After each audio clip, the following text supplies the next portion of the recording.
تحسین تعریف سے دل فتح ہوتے ہیں، عمدہ اخلاق سے لوگوں کے دل محبت سے سرشار ہو جاتے ہیں۔ نبی اکرم صلی اللہ علیہ وآلہ وسلم نے دلوں کو جس طریقے سے فتح کیا، اس میں دوسروں کی حوصلہ افزائی، دل جوئی، عمدہ بات بھی تھی۔ آپ صلی اللہ علیہ وآلہ وسلم نے ایک مرتبہ مال غنیمت تقسیم کیا، کچھ لوگوں کو مال دیا اور کچھ لوگوں کو مال غنیمت سے محروم رکھا۔ جنہیں مال دیا وہ بلند اقدار کی جہت سے تو غریب تھے، مگر ان کا دل رکھنے کے لیے، ان کو اسلام پر ثابت قدم رکھنے کے لیے آپ صلی اللہ علیہ وآلہ وسلم نے انہیں مال دیا، اور ان کے دلوں میں دنیا کا میلان اور حرص بھی تھی، لیکن آپ نے تالیف قلوب کے لیے مال دیا۔ لیکن جن کی اسلام کے لیے جد و جہد تھی، مشقتیں اٹھائیں، قربانیاں پیش کیں، جو سراپا اخلاص لوگ تھے، اسلام کے اور رسول اللہ کے وفادار تھے، انہیں آپ نے مال سے محروم رکھا۔ جب یہ معاملہ پیش آیا تو جو مال سے محروم رہے، ان کے دل میں سوال تھے، تو آپ صلی اللہ علیہ وآلہ وسلم نے اس وقت ایک خطاب فرمایا۔ آپ نے ارشاد فرمایا کہ جن لوگوں کے دلوں میں دنیا کا میلان ہے، ان کو اسلام پر ثابت قدم رکھنے کے لیے، ان کی تالیف قلب کے لیے ہم نے انہیں مال دیے۔ لیکن جو بہت عمدہ لوگ ہیں، جن کے دلوں میں دنیا کی کوئی حرص نہیں، جن کے باطن اور روحیں خیر سے سرشار ہیں، ہم نے انہیں مال نہ دیا، کیونکہ وہ تو بہت خیر والے لوگ ہیں، ان کے دل میں تو دنیا کی حرص ہی نہیں ہے۔ اور سنو، ان میں ایک عمرو بن تغلب بھی ہیں۔ عمرو بن تغلب اسی مجلس میں بیٹھے ہوئے تھے اور غور سے حضور کو سن رہے تھے۔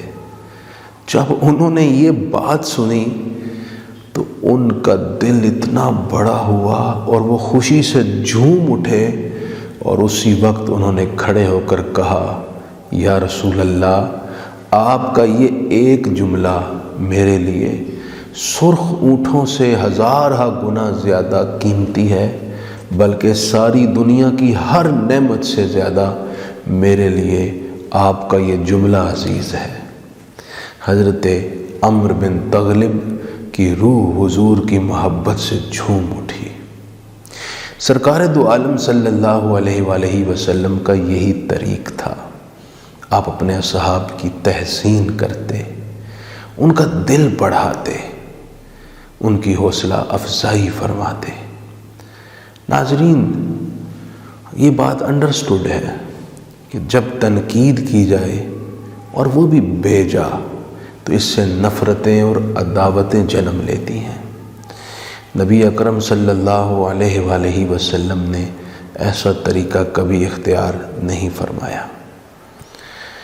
حضرت عمر رضی اللہ تعالیٰ عنہ عمرہ کے لیے جانے لگے، حضور سے اجازت دی، سفر اختیار کرنے ہی والے تھے کہ حضور نے روک لیا، ارشاد فرمایا کہ اے عمر، اے میرے بھائی، مجھے اپنی دعاؤں میں مت بھولنا، دعاؤں میں یاد رکھنا۔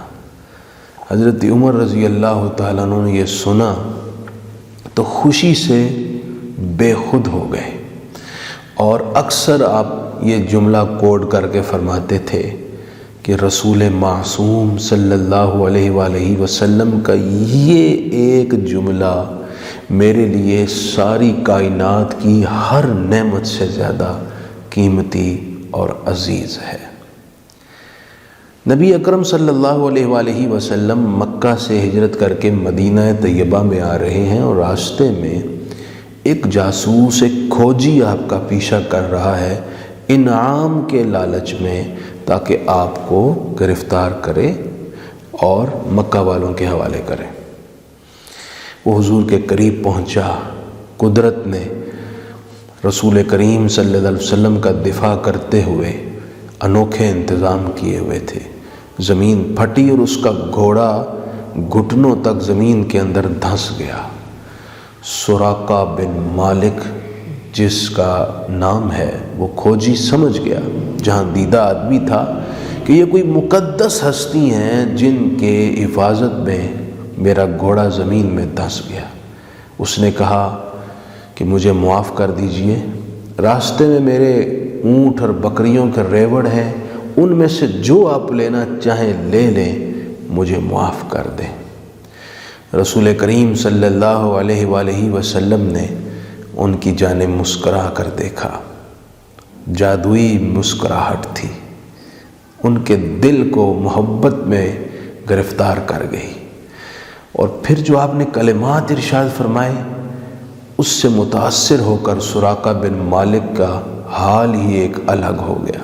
حضور نے حضرت سراقہ کو فرمایا کہ ہم نے تمہیں معاف کیا اور ہمیں تمہارے اونٹوں اور بکریوں کی ضرورت نہیں، ہم تمہیں یوں ہی معاف کرتے ہیں، اور دھیان رکھنا ہماری خبر کسی کو نہ دینا۔ حضور پلٹ کر جانے لگے تو رک گئے۔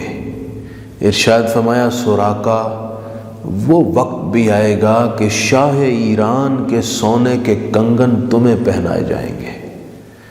حضور کے ان کلمات کے اندر جو مٹھاس تھی، جو عمدہ اخلاق تھا، اور جو آپ نے شان عفو درگزر کا اظہار کرتے ہوئے معافی عطا کی، اور وہ بھی بغیر کسی غرض اور مفاد کے، سراقہ کو بڑی متاثر کر گئی۔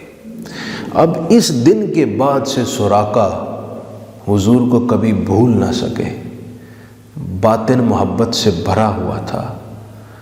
بس اسی طرح وقت گزرتا چلا گیا، اور وہ غزوہ حنین کے موقع پر جب حضور واپس آ رہے تھے، حاضر ہوئے اور اسلام قبول کر لیا۔ حضرت عمر رضی اللہ تعالیٰ عنہ کا دور آیا، ایران فتح ہوا، مال غنیمت مدینہ طیبہ میں پہنچا۔ حضرت عمر کے سامنے اموال کے ڈھیر لگے، تو حضرت عمر نے سارا مال دیکھا، فرمایا اس میں سونے کے کنگن نظر نہیں آ رہے، تلاش کرو، وہ ضرور ہوں گے۔ مجھے اچھی طرح یاد ہے رسول پاک صلی اللہ علیہ وسلم نے سونے کے کنگن سراقہ کو پہنانے کی خبر دی تھی۔ مال میں سے ڈھونڈا گیا تو وہ کنگن برآمد ہوئے، تو حضرت عمر رضی اللہ تعالیٰ عنہ نے کنگن اٹھائے، سراقہ کو بلوا کر پہنائے، اور لوگوں سے کہا لوگوں خدا کا شکر ادا کرو، آج اس رب کی تعریف اور ثنا کا موقع ہے جو اس کے حبیب نے فرمایا تھا، ایک ایک لفظ سچا ثابت ہوا۔ اس موقع پر جتنے لوگ وہاں جمع تھے، نعرہ تکبیر کی آواز گونجی، اور ان کے نعروں سے سارے مدینہ طیبہ کی فضا گونج اٹھی۔ حضرت سراقہ بن مالک نے وہ کنگن پہنے اور اللہ کے رسول کی اس خبر کے مصداق بنے۔ سراقہ بن مالک کے دل میں اسلام حضور کے عمدہ اخلاق اور آپ کی بہترین عطاؤں کی وجہ سے داخل ہوا۔ آج اگر ہم رسول کریم صلی اللہ علیہ وآلہ وسلم کے اسوہ پر نور کی روشنی میں اپنے اخلاق، اپنے کردار، اپنے کلمات کو سنواریں، اور نیگیٹیوٹی کے بجائے پازیٹیوٹی کی جانب آئیں، امید ہے کہ بڑا معتدل اور مناسب معاشرہ تشکیل پا سکتا ہے، ہماری زندگیاں بھی خوشگوار ہو سکتی ہیں۔ اللہ کریم ہمیں اس بہترین راستے پر چلنے کی توفیق عطا فرمائے۔